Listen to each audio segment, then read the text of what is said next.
Amigos, Commander Jaime here today. Today we are doing something different. We are doing a Shadow Paladin deck profile, specifically Raging Form Abyss. So this is a deck from G-Era that once Raging Form got some G-Era support, basically, it actually did something for a couple months. And honestly, it's a fun deck. So I picked it up back then, and honestly, we got some new strides in Premium Collection, and one of them was the Shadow Paladin one, which is over here. Basically, it's able to copy the abilities of the heart. And so Raging Form and even the Phantom Blaster Abyss have phenomenal abilities. And now being able to bring that into a stride form is really cool. And so let's just dive into it. And so for the grade 3s, we are playing 8 grade 3s. These are 4 Raging Forms. And these are 4 Phantom Blaster Abyss grade 3s. And so I just wanted to do a quick shout out. The Raging Forms actually came from Europe. They actually came from Maxine Solom, so Solom Vanguard for those that don't know. And thank you, brother, for a couple years ago sending these all the way from Europe to the US. They're still here safe with me and actually being play tested, and it's been fun. And so basically what Raging Form does is that he has a Limit Break 4 skill. Those who don't know, basically when you have 4 damage or more, it is active. That's the only, it's kind of like a GB, but before Generation Break became a thing. And so basically, at the end of the battle that it attack, you can retire 3 rearguards with Revenger in the card name, and then choose up to 1 Raging Form Dragon from your hand and write it as stand. And then you can choose one of your Vanguards and give it plus 10k until the end of the turn.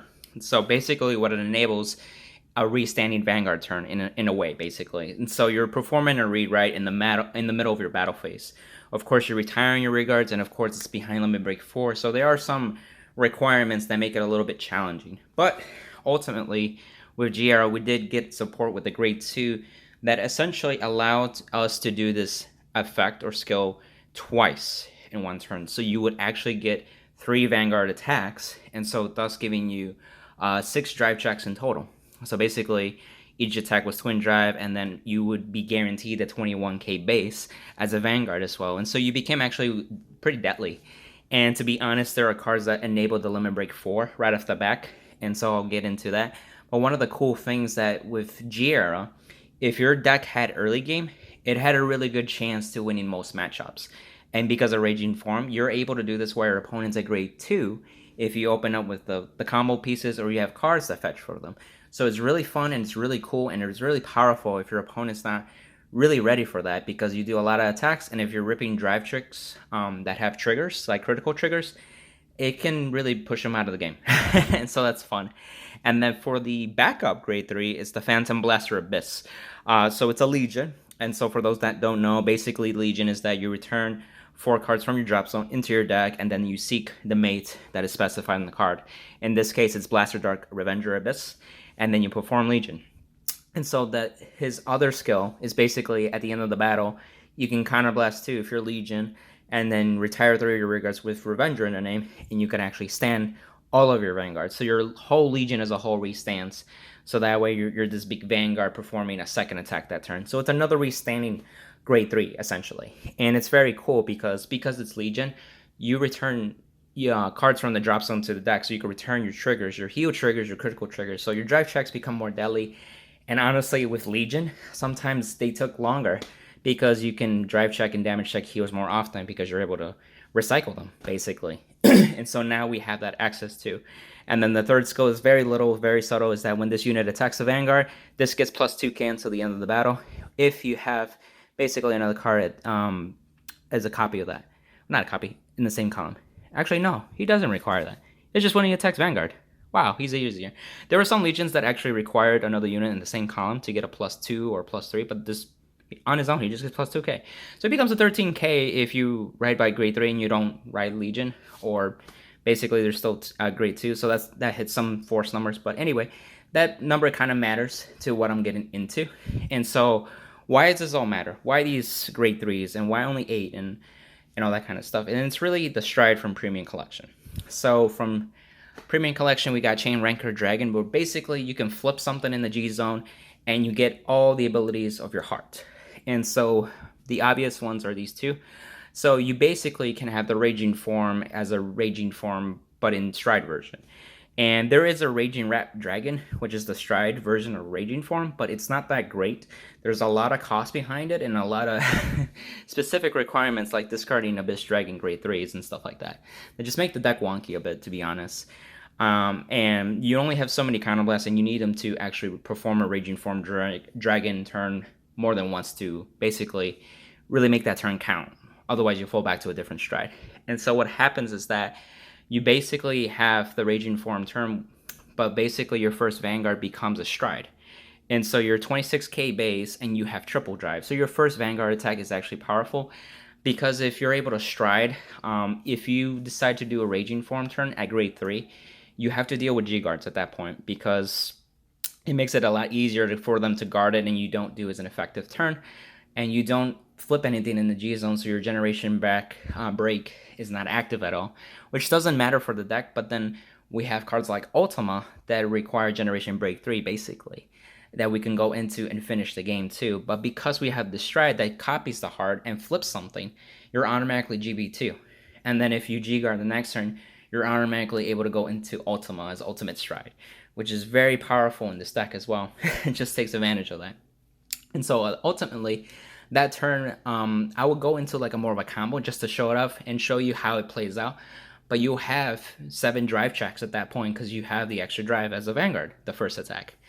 And then with the Raging Abyss, you actually perform Legion as a Stride. And so I can call it Legion Stride, where basically you seek the mate and the mate goes with the grade 4 essentially. And because you're a Stride, you're 26k base and you have triple drive, you basically be doing 6 drive checks in total, 3 of them for each attack. And because of that, you'll be actually plussing at that point. And so one of the things that Raging Blaster, Revenger Phantom Blaster Abyss had is that it was a -1. You had to retire 3 to only get 2 more drives.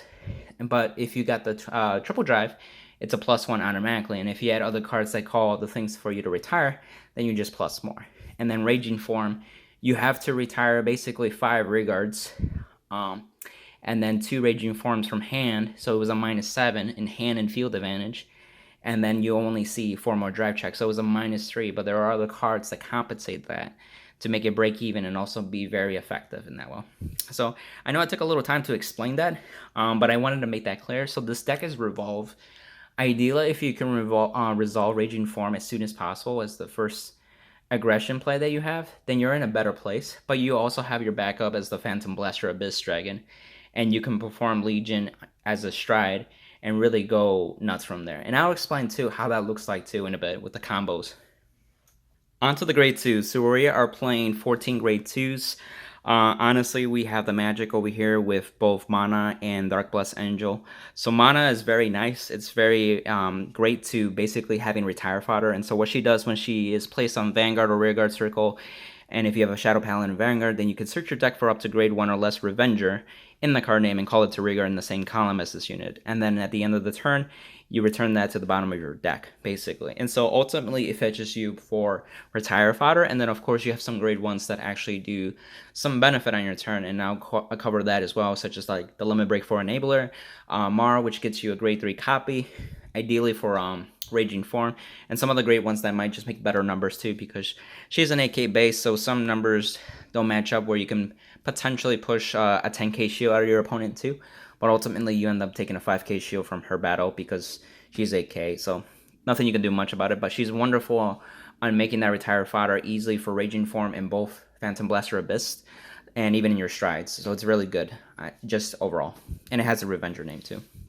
And then Dark Blast is really nice. So this is what enables Raging Form Dragon turns to be able to resolve twice.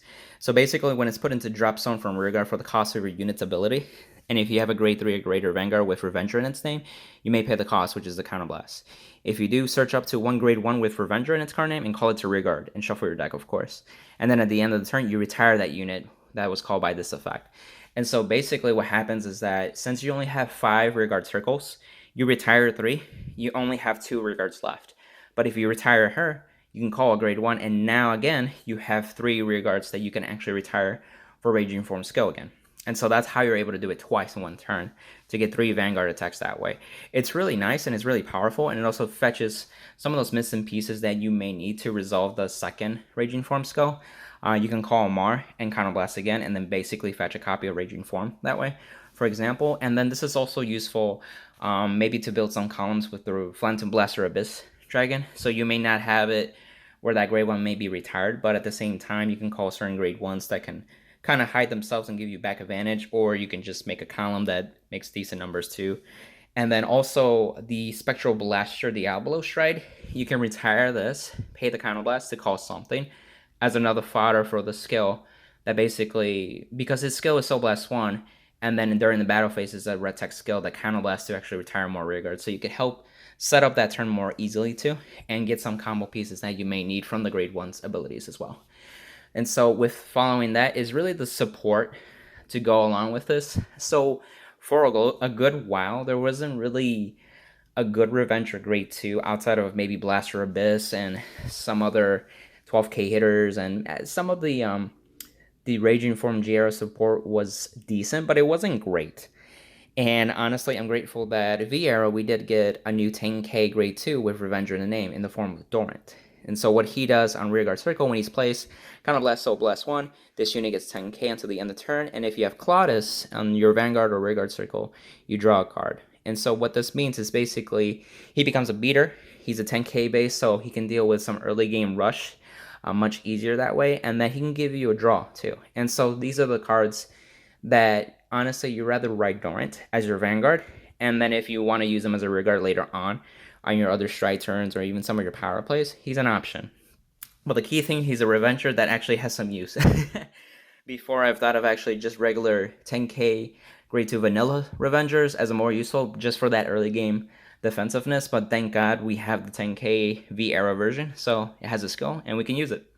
Very great. And so now we have the mates. Blaster Dark Revenger Abyss. Yeah, I decided to play 2 just to make sure I'm able to Legion. One of the things that I found out really with the Legion Stride, the mate ultimately basically leaves the Vanguard Circle but goes into Soul, and I'll explain how that works too later on. So it doesn't go into the drop zone, which you can't be basically recycling your mate to re-Legion every turn after turn. So having the second one is really nice, and then if it gets damage checked, then you don't have to worry about it. I've had those instances where one gets damage checked and then you're like, crap, I can't Legion. But the other skill that may come up is basically when it's placed on Rearguard, and if you have a Vanguard with Revenger in your name, which you do, you can Counterblast 1 and then choose one of your opponent's grade 1 or less Rearguards and retire it. And so it has some form of retire if you really need it. And so that can be honestly hitting some key units that may be annoying too in the back row, and so that helps with that. I know for Grand Blue and Aquaforce, annoying units would be like Connolly, for example. But depending on your pattern here, it's not really much of a concern. But just because the Vanguards play out differently and your number of attacks don't really go above like that crazy where Connolly matters. But those are some options, some key things that you want to retire if the Counterblast is worth it. And one of the things that I want to mention is that you have to moderate your Counterblast in this deck. And I'll show you more of the rest of the lineup that you don't see any countercharging at all. And I'll explain why as well. So let's go into the grade 1s. Onto the grade 1s. So as you can see, we're only playing 11 grade 1s. And honestly, these are the key grade 1s that you want anyway. What's really nice in Premium Collection 2020, we did get Stride Fodder crits, basically. So we don't need that Stride Fodder in the grade 1 slot, which is really nice because it's not a Revenger anyway. So now our grade 1 lineup is fully Revenger, which is key. And so as you can see, the PG Sentinels are in the trigger lineup as well at this point. And so really some of the key pieces that I already mentioned were Mar and Finnegas, the Limit Break 4 enabler. So basically he enables Limit Break 4 if you have 3 or lesser damage. So what would happen sometimes is that you may not have 4 damage by that time, and if your opponent's at grade 2, you're more likely maybe 1 or 2, maybe 3 damage if they ripped a crit, basically, or they just had an aggro turn. And so Finnegas helps with that, with resolving Raging Form, and you want to make sure he's like one of the last units to be retired by resolving the second Raging Form skill, so that way you can still do it, because if you retire it for the first Raging Form that resolved, then you basically don't have anything that enables Limit Break 4, and if you heal out of it, or if you're not even there, then you can't do the second resolution of the second Raging Form, basically. So be aware of that, anyway. And luckily he's a 7k grade 1, so that's some value in that. With Mar, he is basically Counterblast 1/1 Revenger. When this unit is placed, if you have a grade 3 or greater Vanguard with Revenger in the name, then you can choose a card on your Vanguard circle, search your deck for up to one card with the same name as that, and reveal it to your opponent and put it into your hand and shuffle your deck. So you can actually search for your grade 3s, basically that are the same copies of your Vanguard, which enables a lot of things. So for example, the Raging Form plays, you do need Raging Forms in hand to pay the cost for Raging Form to fully resolve. You can search a copy of the Vanguard to have Ultimate Stride live for next turn, which is really nice. And this helps you gain advantage too to keep, if you're calling cards from hand to field, this gets you a card back, basically. It may be a grade 3, but still, there's some uses that you can use it, or you could discard it for the cost of a PG, basically. And it's a Revenger too. And so these cards can be called by mana, so that way you have access to them. So if you don't open up with one of each, and you just open up with one of them, mana can fetch the other one and get you live, basically, for Raging Form. And then we have Claudus over here. Claudus, like I mentioned with Dora, this is a V-Era Revenger. 8k base, 10k shield, very, very appreciative. He's usually mostly used for guarding with them and riding as a Vanguard too. He's 8k base, so he's a phenomenal ride target. So that way you can keep Mar and Finnegas as, you know, your rearguards for later on, because ultimately that's what you want. And then his skill is basically on rearguard circle at the end of the turn. If you have a Vanguard with grade 3, if your Vanguard is grade 3, you can Counterblast 1, put this into your Sol, and draw a card. And then if you have Dorant on your Vanguard or rearguard circle, you can Countercharge 1. So you can make that basically refundable, and you draw a card back. And so if you call it with mana and cards like Dark Blast, and you still have the Counterblast to pay for it, you'll get it back, and then you draw a card out of it. So you can get some advantage that way. And then it's just a Revenger name, so you're able to retire for anything if you needed to. And you can perform some better columns with his numbers too, because he's 8k. And so some magic numbers may help with that regard. But ultimately, you rather write him, use him for a shield, and if you need to retire him because of the Revenger name, he's there, basically. So yeah. On to the grade 0s. So for the starter, you want the on-ride draw 1 card. It doesn't matter if it's Revenger or not. You don't have any Soul Blast effects that require Revenger in the Soul. But ultimately, you want that to help generate more of a probability of getting the combo pieces for Raging Form, or any other pieces for like Phantom Blaster Abyss, depending on the matchup and depending on your mulligan, how it looked like when you first got your first 5 cards and that kind of thing. So this card just helps. And then of course you got the errata that helps you get the quick shield ticket as well. So having that extra shield works, so that way you don't get stomped in the early game and you're falling behind and you're trying to catch up. Which Raging Form in the past in G era struggled if you got really rushed. And since it's a more combo piece deck, then you're in a bad position until basically you're able to go off, and then you're able to like play the game normally after that, basically. And so with the trigger lineup, we're playing 8 crit, 4 draw, and 4 heal.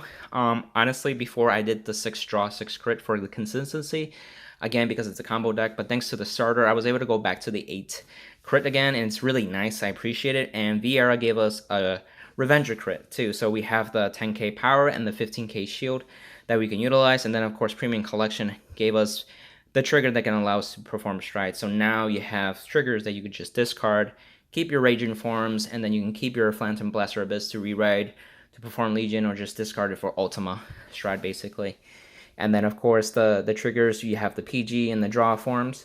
So that way we may have room for the grade 1s just for better combo pieces to do our turns. And then of course the V-Era heals, because they're just bigger shields, bigger power-ups, and depending if you didn't have Ritual set up, it can be nice just to drop a 20k, or even in the early game is really nice. And with the G-Guards, you'll find out later on that if you do a Raging Form turn, you end up with Ritual 3 pretty easily, really quickly too. So it has benefits of being G-Guarded as well. And so that's why having this 8 crit is more aggressive too, with your Raging Form turns, your restanding turns. And honestly, this deck just has a lot of Vanguard attacks. And so if you have plenty of crits, your Vanguard attacks become very scary, and they're forced to drop cards. And then if they perfect guarded or dropped enough guard, then you could just put them on the remaining rear guards that can still attack, and you just have some pressure there. So yeah. So for this part of the video, I'm going to show the Raging Form Dragon stride turn, basically how it looks like, just to give you a better idea. And so when you start your turn, you ride Raging Form, and then you can perform stride. So I'm going to use this as basically the Premium Collection stride, Orgaizer Dragon. And so with this, you can call some combo pieces. For example, you can call mana right away. I'll put it over here, maybe there's less of a glare. And mana can get you certain cards, such as like the Finnegas, for example. So that way you have Limit Break 4. In this example, I have 3 damage, so this is very needed, actually. And then you can call cards like Dark Blast Angel, another Revenger, and then Mar. Mar can get you basically the Raging Form that you need to perform this skill. So let's say I just fetch it right now. So this turn I'm going to do basically 3 Counterblast, but it doesn't have to be 3 Counterblast. It could be done at a minimal of 1 Counterblast if you have the Raging Forms and don't need to fetch them with Mar skill basically. And so one of the examples that you can do, you can attack first with this one. You can have basically, this is 9 plus 6, makes it a 15k column. They have to guard with it, and then right after that, you can basically then just attack with Vanguard.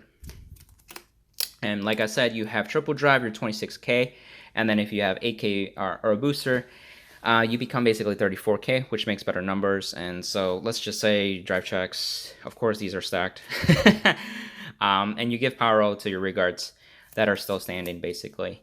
And then with that skill, basically retire 3 of your Revengers, so you retire these 3. And then basically what happens in this moment, you ride the Raging Form from hand. So your stride will automatically go back, and again, you're GB2 live at this point still, and you're 21k base. And because you retired Dark Bless over here, you use her skill to Counterblast 1. And her Counterblast is generic, so you don't have to worry about being at a Revenger. And it could fetch basically a booster in this example for Raging Form. And let's say I'm going to use Mar, and then Mar skill can go off to fetch the second copy of Raging Form that you fetched for this turn. So now you have the 3 rearguards and you have a copy of Raging Form in your hand. And so in this pattern, then you can attack with your rearguard column. So this is 15 by itself. If you got triggers, then you apply to them and it makes some numbers that way. And then of course, with this, you want to boost. So this is 21 plus 6, making 27k. And then of course, you do your twin, this is twin drive now, right? And so once that's done, do the skill again. So retire 3, rewrite, boom. You're 21k base by itself. And then you attack lastly with this Vanguard attack and you get another twin drive, for example. And basically, this is your drive check. You got basically 7 new cards. And so that makes it more deadly. In that example, if you got like draw triggers, then you will +1, basically making up for the minus, I think it's minus 3 basically. So that way you have a decent sized hand. And then what's nice, it clears up the field. So you don't have to worry about field removal or binding or even like control in that kind of aspect. So it just, everything's in your hand, and then next turn you could dictate and take some damage if you need some, or if you have some, then you can guard properly at that point. So let me show the next combo. So for this turn, I'm actually going to show off basically the Phantom Blaster Abyss Stride Legion turn. So when you perform Stride, you want the same Stride as usual. You flip something in the G zone, copy the heart, and basically you can call units to help this formation. So you can call, let's say, Claudus, you call Mana, which can call maybe a Finnegas from deck, call this basically just to build a formation field. And ultimately, you can perform Legion. And so you can return your 4 cards to deck, basically. Let's say I return these cards, and then shuffle. And then basically you get the mate, and you get this guy here. Let me get something that would help with it. Ah, there it is. It's right here. You're probably wondering, like, what is this thing? Back in Legion era, somebody on YouTube, it was a girl. She had made this Legion card holder out of top loaders, basically, and it was really cool actually. And so I decided to make a new one again, because it's been a while. And so if you guys are interested, I can make a video about that too. It's very easy to make, and it's with any top loader, to be honest. But what's nice is now that you can basically attack and restand, that kind of thing, all in one placeholder basically. So anyway, back to the main combo. So your Legion, you got your cards back into deck. So any triggers went back into deck. You did some filtering because you seek the mate, and you're pretty much ready to go. So you don't need Finnegas. I just grabbed it just to get it out of the deck. Once you're at this point, you may not need it anymore, so you can filter it out. It's a 5k shield, and you'd rather have like Claudius still be able to in the deck, and you draw it for a better shield. This is a 15k attack, for example, and so they'll guard it or take it. This you want to boost. And so here's the thing, because it's Legion, so first you apply normal Stride, where basically your heart's 11k, your Stride is the 15k plus, so it becomes a 26k Vanguard.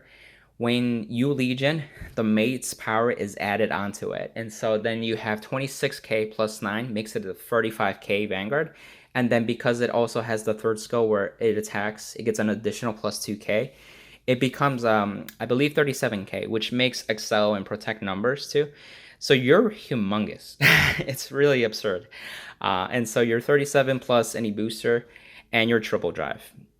And so let's say this is your drive check. Boom. You could put crit pressure on the Vanguard or on your rearguard, depending if what their damage looks like. So if you put them to 4, maybe the crit would make more sense if you did. So that way they would have to guard that second Vanguard attack to guarantee 6 damage. And then at the end of the battle, since you Legion, retire and restand. Boom. Just like that. And then you could attack again, so that way you can just apply any drive checks and then put them on the rearguard, basically.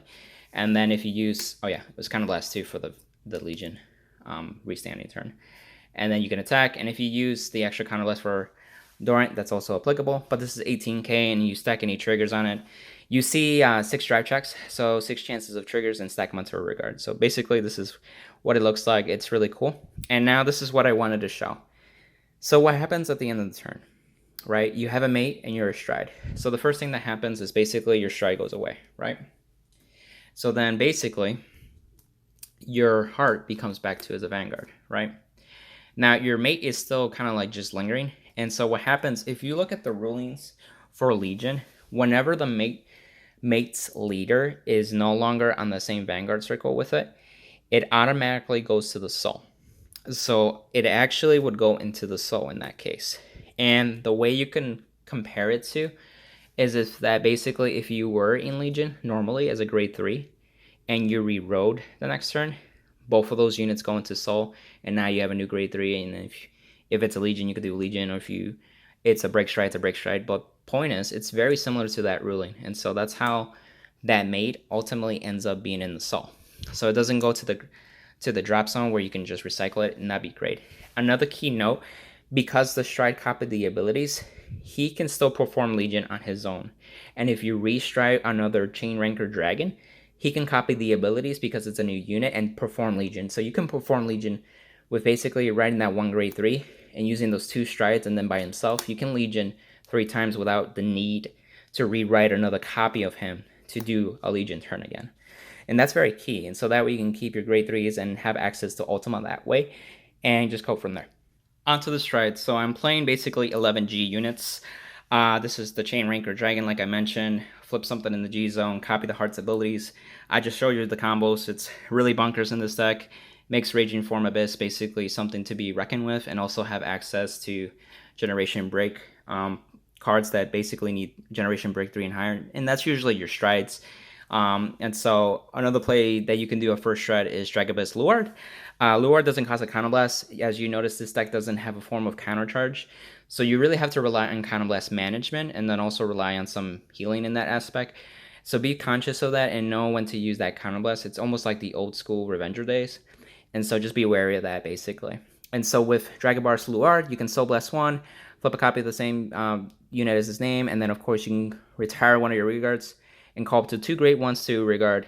And then of course, if they have the ritual ability, then you can retire. But we don't have any ritual ability grade 1, so we don't have to worry about that part. But basically, you can call a card, 2 cards with sacrificing 1, and it can enable the Generation Break 3 power up, where Ritual X, if you have basically all of your front units get plus 10k for every 4 grade 1s in your drop zone. So it's really easy to have a lot of cards in the drop zone thanks to Raging Form, because he retires so much, and because some of them will be grade 1s. You could easily reach to Ritual 3, Ritual 4 pretty quickly, and then later on you'll eventually reach to Ritual 8 pretty easily too. So that helps and may come up in that play, especially if you don't have any damage anymore. It can help with being a finisher too in that respect. And then you have the Orgaizer Dragon. At first I didn't have him, but I realized in certain matchups like Chaos, I mean, Chaos is not really around, but it's one of those decks that also help, kind of generate advantage. It counterblast, Soul Blast on attack, flip a copy of itself, reveal the top 2 cards, and if the grade 1s are lower, they get plus 5k. This gets plus 5k for the battle. And then ultimately they end up in your hand, and then of course you do your triple drive. So it removes your rearguards from the field and kind of recycle them. If you use mana and you retire her and the call rearguard, then it's a plus 1 at that point. And so you can do plays like that on first strike too, or even later in the game, depending if you're facing like Chaos or something like that. So it helps in that regard, but ultimately he doesn't get used much. Some of the Powerhouse cards besides the Ranker Dragon, we have the Phantom Blaster Diablo. Counter Blast, flip a copy of itself. It gets 10k in the crit if you have 2 more in the G zone, and then of course it has the red text. On attack, retire 3 of your rear guards, and then basically your opponent may choose 2 of their rear guards, and if they retire them, or if they don't retire them, they can't call cards from hand to Guardian Circle until the end of the battle. So it's Sentinel restriction if they didn't have no rear guards, so it guarantees that. But ultimately, 10k in the crit is also threatening. Sometimes you may not have the rear guards, but 10k in the crit, why not for a Counter Blast? Or even in a matchup like Chaos or something that's controlling of your rear guards too.